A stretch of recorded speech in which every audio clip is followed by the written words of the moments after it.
Hello and welcome guys, स्वागत है आप सभी का हमारे चैनल मैथ बाय एसडीएम में। आज हम सीखेंगे चर अचर राशियों का जोड़ना घटाना गुणा भाग। पार्ट 1 में मैंने आपको जोड़ना सिखाया था। पार्ट 2 में हम घटाना सीखेंगे, एक्स वाई जेड का घटाना कैसे होता है और कुछ रूल्स बहुत इंपॉर्टेंट होते हैं जो आपको समझ में आना चाहिए, जो कि मैंने पार्ट 1 में बताया था। पार्ट 2 में जल्द से जल्द बता के मैं ख़त्म करता हूँ। ए से लेकर के जेड तक हम जो भी राशियों का गुणा प्रयोग करते हैं गणित में, इसको हम चर राशि कहते हैं। और एक से लेकर अनंत तक की संख्या को हम अचर कहते हैं। तो पहले तो चर अचर क्या होता है ये पता होना चाहिए। तो चर होता है एक्स वाई जेड, अचर होता है संख्याएं। ठीक है।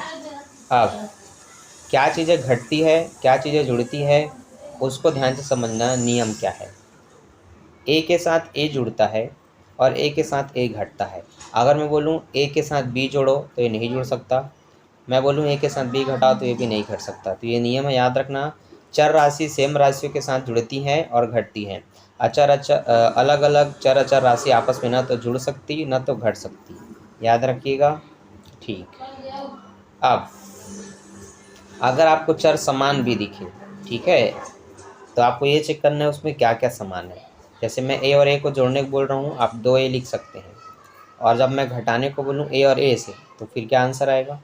तो यहाँ पर आपको ध्यान देना है, ए दोनों में है लेकिन इसमें घात 2 और इसमें कुछ नहीं है। तो अलग अलग घाते हो, घाते असमान हो, तब भी ना तो वो जुड़ेंगे ना तो वो घटेंगे। तो ये भी चीज़ आपको ध्यान देना है। भले दोनों में बी और बी दिया है लेकिन एक में घात 2 है और एक में नहीं है, तो फिर ऐसे में ये भी नहीं जुड़ सकता। तो जुड़ने घटाने का क्वेश्चन सॉल्व करने से पहले आपको रूल्स पता होना चाहिए कि क्या जुड़ेगा और क्या घटेगा, क्योंकि उसके बगैर आप जो भी बनाएंगे वो गलत ही बनेगा। ठीक है। तो नियम याद रखिएगा और लिख लीजिएगा ताकि आपसे गलती ना हो। ठीक। अब देखिए, प्रश्न कुछ इस तरह से आपको मिलेगा। 5x + 1 को 3x - 5 के साथ घटाओ। ठीक है, ऐसा कुछ प्रश्न मिलेगा। ठीक है। करना क्या है, लिखना है कि 5x + 1 के साथ घटाना है 3x - 5 को। अब घटाएंगे तो आपने माइनस का चिन्ह लगाया। और जब आप माइनस का चिन्ह लगाएंगे तो आपको ये चीज़ पता होनी चाहिए, माइनस के बाद अगर राइट साइड में एक ब्रैकेट है तो उस माइनस का गुणा इसके साथ हो जाता है। तो जो +3 है वो अब -3 हो जाएगा और जो -5 है वो +5 हो जाएगा। ठीक है। तो ये आपको याद रखना है, भूलना नहीं है। तो ये जो +3x था वो क्या हो जाएगा, -3x, ये जो -5 था वो हो जाएगा +5। अब जमाना है 5x को 3x के साथ इस तरह से,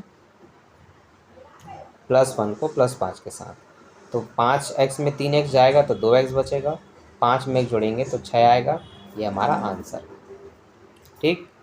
इसी तरह से सारे प्रश्न आपको बनाना है जोड़ने घटाने का।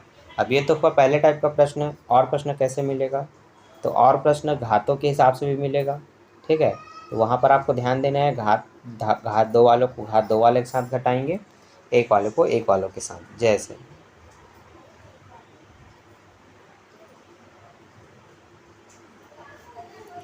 ए 3a की घात 2 + 3b की घात 2 + 3z। ठीक है। अगर इनको घटाना हुआ a की घात 2 प्लस b की घात 2 -3z 3 की घात 3। ठीक है। तो घटाना है तो मैं अब डायरेक्ट लिख दिया, माइनस का गुणा इन सब में करते हैं तो जो +a है वो -a की घात 2 हो जाएगा, जो +b है वो भी -b की घात 2 हो जाएगा और ये जो भी है वो भी -3z की घात 3 हो जाएगा। इनको एज इट इज़ उतारेंगे, इनमें कोई बदलाव नहीं। जमाएंगे 3a की घात 2 के बगल में इसको -a की घात 2, 3b की घात 2 के बगल में जमाएंगे इसको -b की घात 2 और z की घात 3 के बगल में जमाएंगे -3z की घात 3।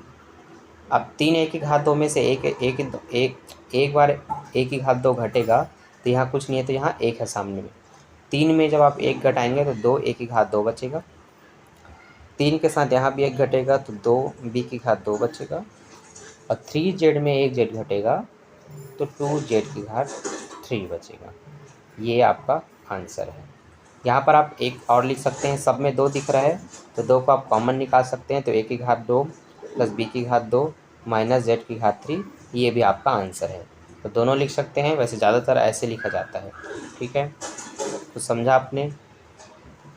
अब कुछ प्रश्न ऐसे साधारण से हो सकते हैं, जैसे कि 5x + 10 माइनस 3x + 2। ठीक, करना यह है कि माइनस का गुणा भी करना है इसमें, तो कर देते हैं।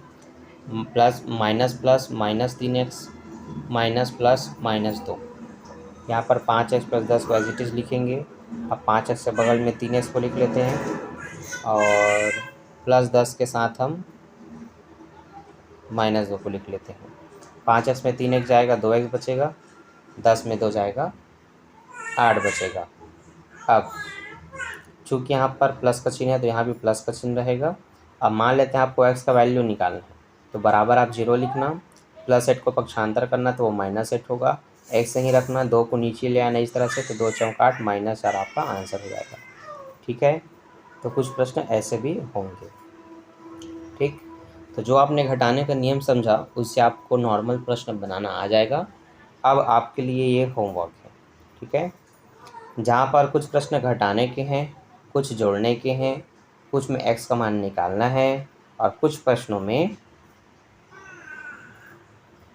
घातों वाला 2-2 घात 3-3 घात वाला भी दिया गया है।